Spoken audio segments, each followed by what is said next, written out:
This is a Listen Milwaukee web exclusive, Across the Racial Divide. In our on-air broadcast, Daphne Chen and James Causey of the Milwaukee Journal-Sentinel talked with Sherry Tran, executive board member of the AAPI Coalition of Wisconsin, and Sherwin Hughes, host at 101.7 FM The Truth, about the racial divide between African Americans and Asian Americans. Because of time constraints, we did not get a chance to hear from a couple who found love across this divide. We hear from them now. Maybe now is a good time to get a little more personal and bring on our couple. Chari Lee and his partner, Jara, are here to talk about this issue from a little bit more of a personal perspective, what it's been like to be in an interracial relationship. And so welcome. And maybe to start with, you can just tell us a little bit about yourselves and how you met.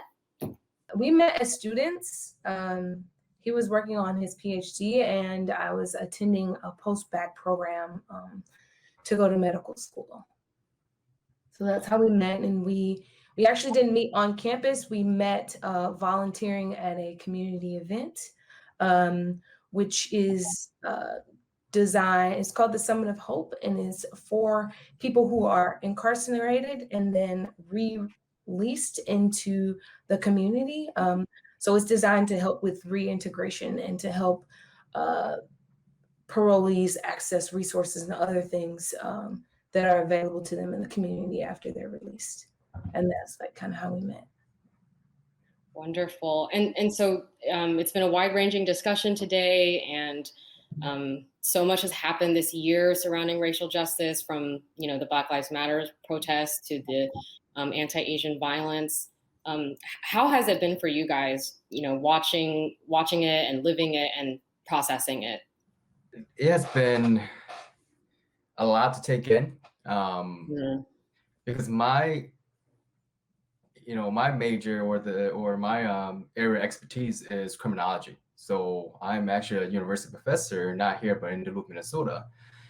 And just, reading about it, watching what's going on, it's a lot to take in, and a lot of questions, people ask about, how does it affect the criminal justice system or criminology in general, and how does it impact a variety of people, not just Black individuals. So it's been tough,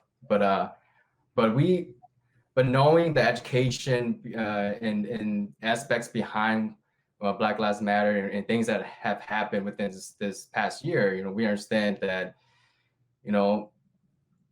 these things need to happen too. Not so much, the recent activities, but, the Black Lives Matter activities need to happen for reform to change. You have anything to add, honey? Oh, I think personally for me, it's been a tough experience. And I think it's also been an opportunity to have discussions amongst us, also with his family members, about my experience as being a Black person. And then that's also opened up opportunities.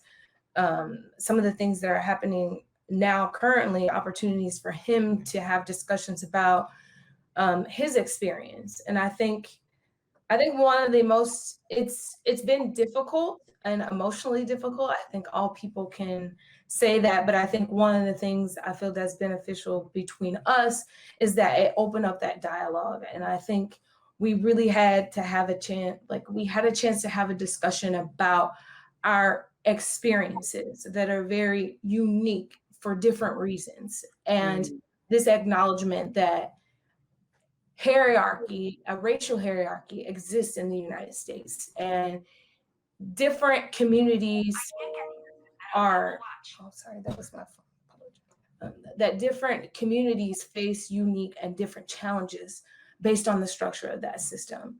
And that it's more beneficial to work together, but also understanding that that sometimes what we encounter in the community and what we're struggling with as racial groups is very distinct and unique from each other. And not to rank them, but just this acknowledgement that they're very different. And the things that I experience in my life and the challenges that I may face are going to be very different than what he faces. And there are commonalities and there are shared experiences, but I think it's just the acknowledgement that they are unique and distinct for different reasons. And not only that, but that we're fighting against this racial hierarchy that presents, like, that creates those unique challenges for the distinct communities. So I think that's like what's been like beneficial for me. And then also just being able to interact with his family and he being able to interact with my family, I think that changes perceptions about what those challenges might be for our like communities. So that he can see how I live, he can see the neighborhood that I grew up in, what I faced. I can go to his home, meet his family members, and understand what their experience has been like coming here as refugees and establishing themselves. And they're very different and they're very unique, and they also have like shared experiences. And through those experiences, like competing against the system that exists here in the United States, we both see like commonalities and strengths. So like I would say, like, you know, determination and hard work and resiliency, and that those characteristics are common between us.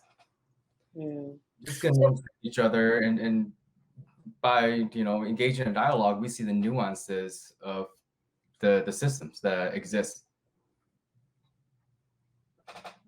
Yeah. James Causey with the Journal Sentinel. You talked about the challenges that you face on a constant basis, but how do you support each other? I mean, how does that work? Do you talk all the time? Do you like vent? I mean, what does that sound like? What does that look like? I think there's talking, there's venting, there's like getting like, you don't understand, and there's he's like, you don't understand. And it's those conversations had to happen to like have a mutual understanding. And I think it's just the fact of like feeling comfortable to have the dialogue with him, and also like his mindset about the dialogue, like understanding that what I'm trying to say is representative of my unique experience. And it's not about comparison. It's sometimes just about listening and understanding like what I'm facing and the unique challenges that I'm like going through. And that what I'm experiencing may be very different than anything he's ever experienced, and for different reasons. And so that's kind of how we've had that.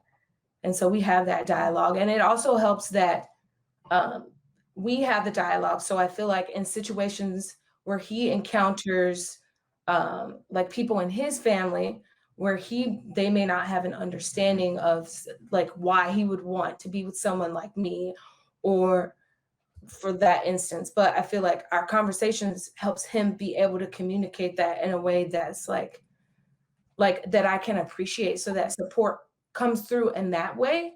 And I feel like I do the same. Like if I encounter anything from my family or people who have perceptions about it not being able to work, or whatever perceptions they have, I think the conversations that we have amongst ourselves, it gives me enough knowledge to be able to go and communicate with other people. And I feel like that's also a form of support. Yeah. And then we obviously support each other in other ways. If there are things that he's doing to support his community, me participating in that, like I'm going to do that, I'm going to be down for that. And he's been the same way for me all the time, and just showing up when he needs to show up.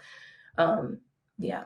And I think like being able to, yeah. So the main takeaway point is just listening, you know, to each other, and understand the differences that we bring to the table, and just acknowledge those differences. Maybe just one more question for our couple. I'm personally curious if there's anywhere where you guys weren't in alignment, and you know, maybe you disagreed, or there was, are there examples of things that you didn't understand that had to be discussed, or were maybe brought out by some of the events this year? I think specifically, I think there's a lot of like, historically, I don't think people receive enough education about the experience of Black people here in the United States, and historically what has happened. Mm-hmm. And so a lot of times I think people have perceptions without understanding like the complete picture and understanding like the progression of things that have occurred. And so I've had to, say no, like correct information that I feel like that he's received from somewhere that's not accurate, and direct him to resources to help educate himself on those things. And he's done the same for me, send me resources in regards to like the Hmong experience and the history of Hmong people in different places, and how maybe I don't understand the full history of what exactly has happened. So I think a lot of times when we have had like misunderstandings, I'm like, where are you getting this information from? Like, why is that your perspective? It has come down to a breakdown of like misinformation and a lack of accurate information and history. And so, yeah, I think that's where it's like come from. Yeah, it goes back to education. It's not just about education, but what type of education are you getting?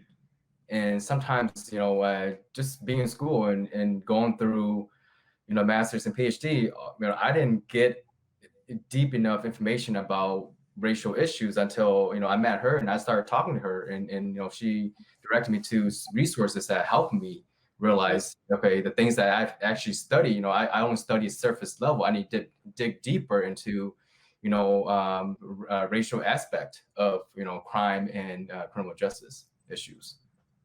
Listen Milwaukee is a partnership between the Ideas Lab of the Milwaukee Journal-Sentinel, 89.7 WUWM, Milwaukee's NPR, the Milwaukee Public Library, and Milwaukee PBS.